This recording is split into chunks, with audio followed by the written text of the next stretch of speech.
ኤፍሬም ሩታን የቀረባት ሩታን ቀርቦ ለወንድሙ ለመበቀል ነው። ሰላም ጤና ይስጥልኝ፣ እንዴት ናችሁ? ለዚህ ቻናል አዲስ ከሆናችሁ ሰብስክራይብ በማድረግ ቤተሰቦች እንድትሆኑ ጋብዛለሁ። ቪዲዮውን ላይክ በማድረግ ጀምሩት። እንዲሁም ቪዲዮውን አይታችሁ ሲጨርሱ የእናንተን ሀሳብ አስተያየት ኮመንት ላይ አስቀምጡልኝ። እንግዲህ ዛሬም እንደተለመደው በአዲስ ቪዲዮ ተገናኝተናል። እንግዲህ ዛሬም አዳዲስ ነገሮች እንደተለመደው ተፈጥረዋል ማለት ነው። ኤፍሬም እንግዲህ አብርሃምን ይቅርታ ጠይቋል በድጋሚ ማለት ነው። እንግዲህ ከአሁን በፊትም ይቅርታ ጠይቆታል። ነገር ግን እኔ አሁን እያሰጋኝ ያለው ነገር በሩታ ዙሪያ ያሉ ሰዎች እና ኤፍሬምን እና ሜሪን ምናምን ጨምሮ ሁሉም አንድ ቀን ይቅርታ ከጠየቁ በበነገታው ለትልቅ በቀል እየተዘጋጁ ነው ማለት ነው። እስከዛሬ ድረስ በመጣንበት መንገድ ማለት ነው። እንግዲህ ይሄ ይሁን አይሁን አናውቅም። እንግዲህ ኤፍሬም አብርሃም ወንድሙ ነው፣ የእናት የአባቱ ልጅ የቅርቡ ሰው ወንድሙ ነው። እንግዲህ ዛሬ ይቅርታ ጠይቆታል። ያው ይቅርታው ከልብ ይመስላል። ነገር ግን ደግሞ ነገ ምን ይፈጠራል የሚለውን ሁላችንም አናውቅም። ምክንያቱም ሁል ጊዜ ከይቅርታ ጀርባ ትልቅ ሴራ እንዳለ እናያለን ሁላችንም ማለት ነው። ለማንኛውም እንግዲህ ኤፍሬም አብርሃምን ቀጥሮታል። እንግዲህ እስከዛሬ ድረስ ግን በሄርሜላ ዙሪያ ያለውን ሀሳቡን አልቀየረም። እስከዛሬ ሄርሜላን አይወዳትም፣ ይጠላታል። በዛ ላይ ደግሞ ከአብርሃም ጋር እንዲሆኑም አይፈልግም። እስከዛሬ ድረስ እንግዲህ ከሩታ ጋር እንዲሆኑ ነው የሚፈልገው ማለት ነው። እንግዲህ እነዚህ ነገሮች አንስቶ ለአብርሃም ነግሮታል ማለት ነው። አብርሃምም እንግዲህ እኔና ሩታ ከዚህ በኋላ አንድ ላይ ልንሆን አንችልም፣ ምክንያቱም ብዙ ነገሮችን ተደራርገናል፣ ብዙ ጥፋቶች ጠፍተዋል፣ ብዙ በቀሎች አሉ፣ ቤተሰብ ለቤተሰብ ተጋጭቷል። ስለዚህ ከዚህ በኋላ እኔና እሷ አብረን ልንኖር አንችልም፣ እኔ ከሄርሜላ ጋር ነው መኖር የምፈልገው እያለ እንግዲህ ደጋግሞ ሲናገረው ሰምተናል።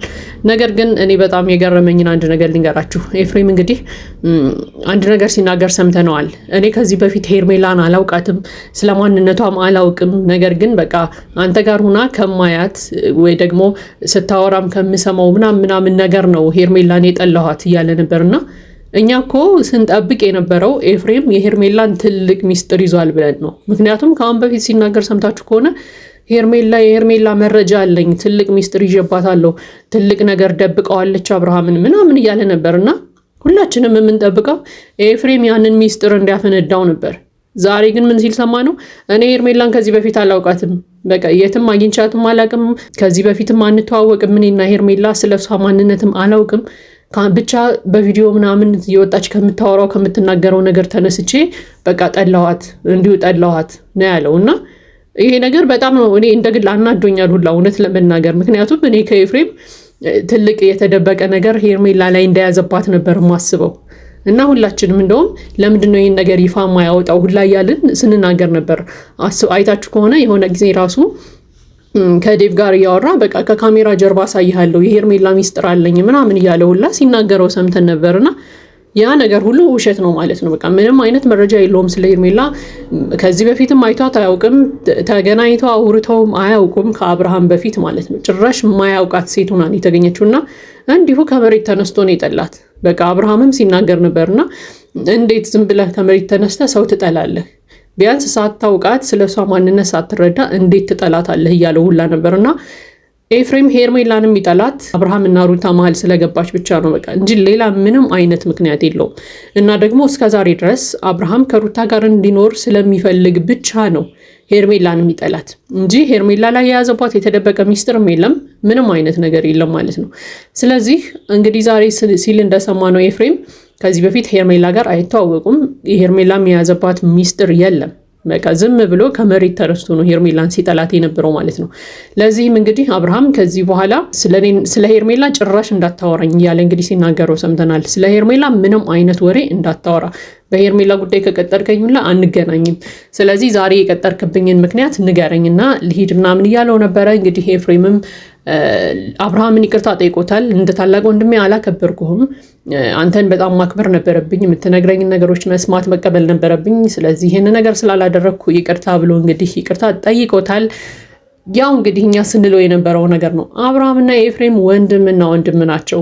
መቼም ቢሆን ተለያይተው የሚለያዩ ሰዎች አይደሉም። በቃ በማንኛውም መንገድ የሚገናኙ ሰዎች ናቸው። ምክንያቱም ቤተሰብ ናቸው። የአንድ እናት የአንድ አባት ልጆች ናቸው። አብርሃም ኤፍሬም የፈለገ ነገር ቢበድለው፣ ኤፍሬም ራሱ አብርሃም የፈለገ ነገር ቢበድለው ይቅር ይባባላሉ፣ ይተውታል እንጂ ነገሮችን ያበርዳሉ እንጂ በፍጹም ተለያይተው ሊለያዩ አይችሉም። ምክንያቱም ኤፍሬም ራሱ ቃል በቃል ሲናገር ሰምተነዋል። በቃ አንዳችን ነገሮችን መተው አለብን ብዬ ስላሰብኩኝ አብርሃምን ይቅርታ አልጠይቀው ወስኛለሁ ሲል ነበር። ይሄ እጅግ በጣም ትልቅ ውሳኔ ነው እውነት ለመናገር። ስለዚህ እኛ ምንድን ነበር ስንል የነበረው ሩታ ከወንድማማቾች መካከል ውጪ፣ እነዚህ ወንድማማቾች መቼም ቢሆን አይለያዩም እያልን ባለፈው ራሱ ስናወራ ነበርና አሁን ሩታ መሀል ቤት ነው የቀረችው። በቃ መሀል ላይ ማለት ነው። ምክንያቱም ለኤፍሬም ወግና በቃ ኤፍሬምን አሳስሮታል፣ ኤፍሬም እንደዚህ አድርጎታል እያለች ስትከራከር ሁላ ነበረ ባለፈው ከአብርሃም ጋር ቆማ ማለት ነው። ስለ ወንድሙ ስለ አብርሃም ወንድም እያነሳች አብርሃምን ስትወቅሰው ነበረ። እንደውም ባለፈው ታስታውሱ ከሆነ ኤፍሬም እና ዳኒ የታሰሩ ጊዜ እንዴት ኤፍሬምን ያሳስረዋል ምናምን እያለች ሩታ ቅውጥ ስታረገው ቡዜ ገርሟት ሁላ እንዴ ኤፍሬም እኮ የአብርሃም ወንድም ነው፣ አንቺ ምን አገባሽ? ወንድሙ ነው እኮ ያሳሰረው እያለችላ ስትመልስላት ነበርና ያው አሁን ዞሮ ወንድምና ወንድም ይቅርታ ተጠያይቀዋል። በቃ ተገናኙ፣ ይቅርታ ተጠያይቀው ከዚህ በኋላ ኤፍሬም መጥቶ አንቺን ያግዛል አያግዝም እሱ ሌላ ጉዳይ ነው። ነገር ግን አንቺ አትሊስት በወንድማማቾች መካከል ባትገቢ መልካም ነበረ። ምክንያቱም ወንድምና ወንድም ናቸው፣ መቼም ሊለያዩ አይችሉም። በቃ ኤፍሬም የፈለገ ቢሆን አብርሃምን ጥሎ ወደ አንቺ ሊመጣ አይችልም። አንቺን የተወሰነ ሊደግፍሽ ምናምን ሊመስልሽ ይችላል። ነገር ግን ወንድሙ ነው፣ ስጋው ነው፣ መቼም ቢሆን ቆርጦ አይጥለውም። በቃ አብርሃምን እኮ እየነገረው ሰምተናል አይደለ? በቃ ታላቅ የሆነ እንደ ታላቅ ስላላከበርኩ እንደ ታላቄ የምትለኝ ነገር ስላልሰማውኝ በጣም ይቅርታ አድርግልኝ ምናምን እያለ ሲጠይቀው ሰምተናል። እንግዲህ ይቅርታ ተጠያይቀዋል። እኔ እንደውም ከመጀመሪያው ምንድን ነበር የሚመስለኝ ኤፍሬም ወንድሙን እርግፍ አድርጎ ትቶ አንቺ ጋር ሲመጣ እንዴ ወንድሙ ነው፣ የፈለገ ቢበድለው የፈለገ ነገር ቢያደርገው ሊተወው አይችልም። ምክንያቱም አብርሃም ኤፍሬምን የበደለው በደል የለም። በቃ በሄርሜላ ምክንያት ነው የተጣሉት እንጂ የበደለው በደል የለም። ስለዚህ ኤፍሬም ወደ አንቺ መጀመሪያ ነገር ሲመጣ እንደውም እኔ የተጠራጠርኩ የነበረው በቃ ኤፍሬም ለአብርሃም አንቺን ሊበቀልሽ ነው። በቃ የቀረበሽ መስሎ የቅርብሽ ሰው መስሎ አማካሪሽ መስሎ ቀርቦ አብርሃም ላይ ግን አንዳንድ ነገሮችን ያደረግሽበት ስለነበረ ለአብርሃም ሊበቀልለት እንደቀረበሽ ሁላ ነበረ ሳስበኝ ነበረውና አንዳንድ ጊዜ ነገሮችን ጠንቀቅ ብለሽ ብታስተውያቸው መልካም ነው የሚል ሀሳብ አለኝ። ምክንያቱም ኤፍሬም ከአንቺ ጋር ሆኖ ለአብርሃም እየሰለለሽም ሊሆን ይችላል። በቃ አብርሃምን መጥፎ ጉዳት እንዳትጎጂውም እየጠበቀው ሊሆን ይችላል ወንድሙን። ምክንያቱም ይሄን ያልኩበት ምክንያት ምንድን ነው? ባለፈው ታስታውሱ ከሆነ ሩታ ክስ መስርታበት ነበር አብርሃምና ቡዜ ላይ። ልክ እና ኤፍሬም ከእስር ቤት ከወጡ ምናምን በኋላ ኤፍሬም ነው ያንን ክስ እንድታነሳ ያደረጋት።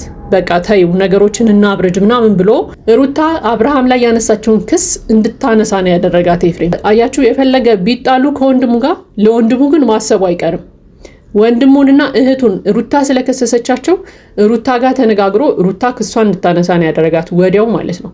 ስለዚህ ኤፍሬም አንቺን ቀርቦ ወንድሙን እየተከላከለ ነው፣ ለወንድሙ እየሰለለሽ ሁላ ሊሆን ይችላል። ስለዚህ ነገሮችን ጠንቀቅ ብለሽ ብታስቢያቸው የተሻለ ነው የሚል ሀሳብ አለኝ። ምክንያቱም ዞረሽ አንቺ የምትጎጅበት ነገር እንዳይሆን ማለት ነው። የፈለገ ወንድምና ወንድም ቢጣሉ ቢከራከሩ የፈለገ ነገር ቢደራረጉ ቢደባደቡ ጭምር ዞሮ መገናኘታቸው አይቀርም። በቃ እንዳንቺና እንደ አብርሃም በፍች የሚጠናቀቅ ግንኙነት አይደለም ያላቸው። ወንድምና ወንድም እስከሆኑ ድረስ እስከ መጨረሻው ድረስ የሚዘልቅ የደም ትስስር ያላቸው ሰዎች ናቸው። ስለዚህ ኤፍሬም ጋር ሆነሽ አብርሃምን ለመጉዳት አታስቢ። ምክንያቱም አንቺ ያሰብሽውን ሀሳብ ኤፍሬም አንቺ ላይ ሊያደርገው ስለሚችል ማለት ነው።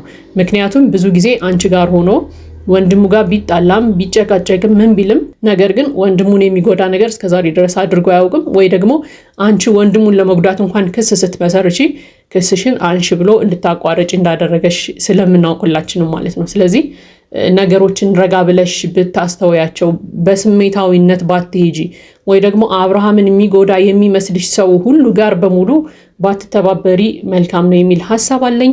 ለማንኛውም እንግዲህ አብርሃምና ኤፍሬም ግን እርቅ ማውረዳቸው እጅግ በጣም መልካም ነው። ምክንያቱም በወንድማማቾች መካከል ጸብ መዘራት ስለሌለበት ማለት ነው። ይሄ እንግዲህ ዛሬ በጣም ያስደሰተኝ ነገር ነው እውነት ለመናገር። ኤፍሬምም ዝቅ ብሎ ልክ እንደ ታናሽ ወንድም አብርሃምን ይቅርታ መጠየቁ እጅግ በጣም ትልቅ ነገር ስለሆነ ማለት ነው። ለማንኛውም ይሄ የኔ ሀሳብ አስተያየት ነው። የእናንተን ሀሳብ አስተያየት ኮሜንት ላይ ያስቀምጡልኝ። ለዚህ ቻናል አዲስ ከሆናችሁ ሰብስክራይብ በማድረግ ቤተሰቦቼ እንድትሆኑ ጋብዛለሁ። ቪዲዮውን ላይክ በማድረግ አበረታቱን። መልካም ጊዜ ይሁንላችሁ።